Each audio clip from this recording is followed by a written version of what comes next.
रोंगटे खड़े कर देने वाला दृश्य। पुरी के पास एक छोटे से गांव में एक गरीब की लाश पड़ी है, लेकिन कोई भी उसकी अर्थी को कंधा देने नहीं आ रहा। लेकिन तभी दो रहस्यमय नौजवान लड़के यानी एक सांवला और एक गोरा अचानक वहां आते हैं और आगे बढ़कर उस अर्थी को अपने कंधों पर उठा लेते हैं। गांव वाले दूर खड़े हैरान हैं और सबसे बड़ी बात, उन अनजान लड़कों के शरीर से पूरी मंदिर के पवित्र चंदन, तुलसी और कपूर की तेज महक क्यों आ रही है? आखिर कौन है यह दोनों और एक अछूत की अर्थी उठाने यह कहां से आए हैं? आइए देखते हैं इस रुला देने वाली कथा के पहले भाग में।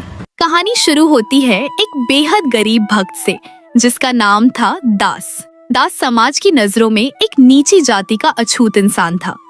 उसके पास ना तो धन था ना पहनने को अच्छे कपड़े, लेकिन उसके पास एक ऐसी दौलत थी जो बड़े बड़े सेठों के पास भी नहीं थी, और वह थी जगन्नाथ जी की अटूट भक्ति। दास के दिन की शुरुआत जय जगन्नाथ से होती और रात भी उसी नाम के साथ। लेकिन उसकी जाति छोटी होने के कारण उसे कभी मंदिर के अंदर जाने की इजाजत नहीं मिली। वो रोज मीलों पैदल चलकर पुरी आता, मंदिर के सिंह द्वार के बाहर खड़ा होता और दूर से ही मंदिर के शिखर पर लगे नील चक्र को देखकर आंसुओं से रोता हुआ वापस लौट जाता। दास कहता था, मेरे कालिया ठाकुर मुझे अंदर नहीं बुलाते तो क्या हुआ, वो वहीं से मेरा प्रणाम स्वीकार कर लेते हैं। दिन बीतते गए, दास बूढ़ा हो गया और एक दिन अचानक एक भयानक बीमारी से दास की मौत हो गई। उसकी टूटी हुई झोपड़ी में सन्नाटा छा गया। उसकी बूढ़ी पत्नी अकेले लाश के पास बैठकर दहाड़े मार मार कर रो रही थी। पत्नी रोते हुए गांव के सरपंच और बड़े पंडितों के पास गई। उसने हाथ जोड़कर उनके पैरों में गिरकर भीख मांगी। मेरे पति की अर्थी उठवा दो मालिक, घर में कोई आदमी नहीं है, इन्हें श्मशान तक पहुंचा दो वरना इनकी आत्मा भटकती रहेगी। लेकिन गांव वालों का दिल पत्थर का था। सरपंच ने उसे धक्का देकर कहा, दूर हट अछूत, तेरा पति नीची जाति का था। हम उसकी लाश को कंधा देकर अपना धर्म और अपना शरीर अपवित्र नहीं करेंगे। पड़ी रहने दे उसकी लाश को, वही झोपड़ी में चील कौवों के लिए। बेचारी बूढ़ी औरत टूट गई। शाम होने वाली थी, सूरज ढल रहा था।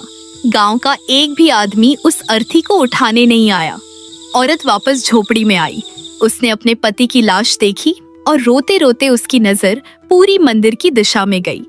उसने आसमान की तरफ हाथ उठाए और चीख कर कहा, हे कालिया ठाकुर, मेरे पति ने जिंदगी भर तेरे नाम की माला झपी। उसे दुनिया ने दुत्कारा, लेकिन उसने कभी तुझे नहीं छोड़ा, और आज उसके अंतिम सफर में उसे कंधा देने वाला कोई नहीं। क्या यही सिला दिया तूने उसकी सच्ची भक्ति का? अगर तू सच में है तो भेज किसी को मेरे पति की अर्थी उठाने के लिए। उस औरत के गर्म आंसू अभी जमीन पर गिरे ही थे कि अचानक झोपड़ी के बाहर किसी के कदमों की आहट हुई। घुंघरुओं की हल्की हल्की झंकार सुनाई दी। औरत ने मुड़कर दरवाजे की तरफ देखा। वहां दो बेहद ही सुंदर और नौजवान लड़के खड़े थे। एक का रंग एकदम सांवला था और दूसरे का रंग एकदम गोरा। उन्होंने पीले और नीले रंग के रेशमी कपड़े पहने हुए थे और उनकी झोपड़ी में कदम रखते ही वहां की बदबू गायब हो गई और पूरी झोपड़ी पारिजात के फूलों और चंदन की खुशबू से महक उठी। एक का रंग एकदम सांवला यानी काला था और दूसरे का रंग एकदम गोरा। उनके कपड़े किसी राजा महाराजा जैसे थे। औरत ने कांपते हुए हाथ जोड़कर पूछा, कौन कौन हो बेटा? इतने सुंदर और इतने अमीर घर के लग रहे हो। इस गरीब अछूत के घर क्या करने आए हो? उस सांवले लड़के के चेहरे पर एक बहुत ही प्यारी और ब्रह्मांड को मोह लेने वाली मुस्कान थी। उसकी बड़ी बड़ी गोल आंखों में आंसू थे। उसने आगे बढ़कर उस बूढ़ी औरत के आंसू पोंछे और कहा, माई दास काका ने जिंदगी भर मुझे कालिया और मेरे बड़े भाई को प्यार से पुकारा है। पूरी दुनिया ने उन्हें अछूत कहा, लेकिन उन्होंने हमेशा अपना बेटा माना, और जब एक पिता दुनिया से जाता है तो उसका बेटा उसे कंधा देने जरूर आता है। हम अपने पिता की अर्थी उठाने आए हैं। माई औरत सन्न रह गई। उसे कुछ समझ नहीं आ रहा था। उन दोनों लड़कों ने बिना किसी झिझक के आगे बढ़कर उस अछूत माने जाने वाले दास की अर्थी को अपने कोमल कंधों पर उठा लिया। सांवला लड़का आगे की तरफ और गोरा लड़का पीछे की तरफ। जैसे ही वह अर्थी लेकर झोपड़ी से बाहर निकले, गांव के सरपंच और पंडित जो दूर खड़े तमाशा देख रहे थे, उनके होश उड़ गए। सरपंच चिल्लाया, अरे ए लड़को, तुम कौन हो? पागल हो गए हो क्या? यह एक नीची जाति का आदमी है। इसकी अर्थी को छुओगे तो तुम्हारा धर्म भ्रष्ट हो जाएगा। कौन हो तुम? गोरे लड़के यानी बलराम जी के रूप ने पलटकर सरपंच को ऐसी तेज और क्रोधित नजरों से देखा कि सरपंच के पैर वहीं जमीन पर जम गए। उसके मुंह से एक शब्द नहीं निकला। वो दोनों लड़के अर्थी लेकर गांव की सड़कों से श्मशान की तरफ बढ़ने लगे। और सबसे बड़ा चमत्कार यह था कि जिस रास्ते से वह अर्थी गुजर रही थी, वहां लाश की कोई बदबू नहीं, बल्कि स्वर्ग के पारिजात के फूलों और भगवान के श्री अंग यानी शरीर की सुगंध फैल रही थी। गांव वाले पागलों की तरह उस खुशबू को सूंघ रहे थे। श्मशान पहुंचकर उन दोनों भाइयों ने अपने हाथों से उस लकड़ी की चिता को सजाया। उस सांवले लड़के ने दास के माथे को चूमा और अपने हाथों से उसकी चिता को मुखाग्नि दी। दास का अंतिम संस्कार हो गया। उसकी बूढ़ी पत्नी रोते रोते उनके पैरों में गिर पड़ी, लेकिन जैसे ही उसने नजर उठाई, वहां कोई नहीं था। वो दोनों लड़के हवा में गायब हो चुके थे। लेकिन असली हड़कंप तो अगली सुबह पुरी के मंदिर में मचने वाला था। जब अगली सुबह पुरी के मंदिर के मुख्य पुजारी ने महाप्रभु को जगाने के लिए गर्भगृह के कपाट खोले यानी दरवाजे खोले, तो अंदर का नजारा देखकर उनके हाथ से आरती की थाली छूटकर जमीन पर गिर पड़ी। पुजारी जोर जोर से रोने और चीखने लगे, अनर्थ अनर्थ हो गया, हमारे भगवान को यह क्या हो गया? साक्षात भगवान जगन्नाथ और बड़े भाई बलराम जी की पवित्र लकड़ी की मूर्तियों पर श्मशान की राख लगी हुई थी। उनके पीले और नीले रेशमी कपड़ों पर कालिक पुती थी और उनसे चिता के जलने की गंध आ रही थी। और सबसे ज्यादा रुला देने वाली बात यह कि भगवान की वो बड़ी बड़ी गोल आंखें रोने की वजह से एकदम लाल हो गई थी, मानो वो रात भर किसी के लिए फूट फूट कर रोए हो।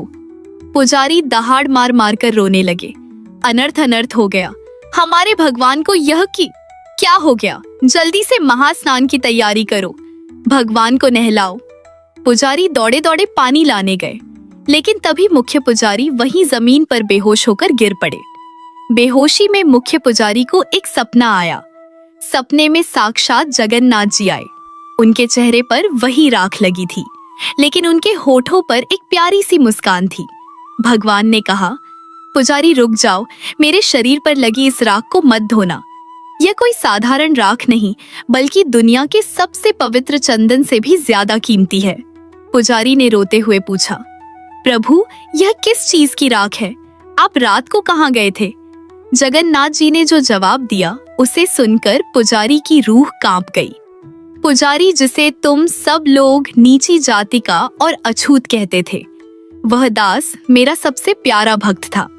कल रात जब उस गरीब की अर्थी उठाने वाला कोई नहीं था, जब पूरी दुनिया ने उसे दुत्कार दिया था, तब मैं और मेरा बड़ा भाई बलराम उसके बेटी बनकर उसकी अर्थी उठाने गए थे। यह उसी दास की चिता की राख है जो मुझे प्रेम से पुकारता है। मैं उसके हर सफर में उसके साथ खड़ा होता हूँ। मेरे लिए कोई जात पात नहीं है। पुजारी की अचानक आंख खुली। वो पसीने से भीगे हुए थे। वो जोर जोर से रोने लगे, हे प्रभु, हम कितने मूर्ख हैं। हम दिन रात आपकी पूजा करते हैं, लेकिन आपके असली रूप को वो अछूत दास पहचान गया। पुजारी उसी वक्त नंगे पैर दौड़ते हुए उस गांव की तरफ भागे जहां दास की झोपड़ी थी। जब वो वहां पहुंचे तो उन्होंने देखा कि दास की बूढ़ी पत्नी उसी श्मशान की राख को अपने माथे पर लगा रही थी और रोते हुए कह रही थी, मेरे कालिया ठाकुर, तूने मेरे पति की लाज रख ली। पुजारियों ने उस बूढ़ी औरत के पैर पकड़ ली और पूरे गांव वालों को दास की सच्ची भक्ति की कहानी बताई। जो सरपंच कल तक दास को अछूत कहता था, आज वो उसी श्मशान की राख को अपने माथे पर लगा रहा था। तो दोस्तों, यह है हमारे जगन्नाथ जी का असली रूप। वो महलों के 56 भोग के भूखे नहीं हैं। वह तो बस एक गरीब की झोपड़ी के सच्चे प्रेम के भूखे हैं। उनके दरबार में ना कोई राजा है, ना कोई रंग, ना कोई ऊंची जाति है, ना नीची। अगर इस कहानी ने आपके दिल को छू लिया है और आपकी आंखों में आंसू ला दिए हैं, तो कमेंट में पूरी श्रद्धा के साथ जय जगन्नाथ जरूर लिखें और ऐसी ही अद्भुत कथाओं के लिए हमें सब्सक्राइब करना ना भूलें।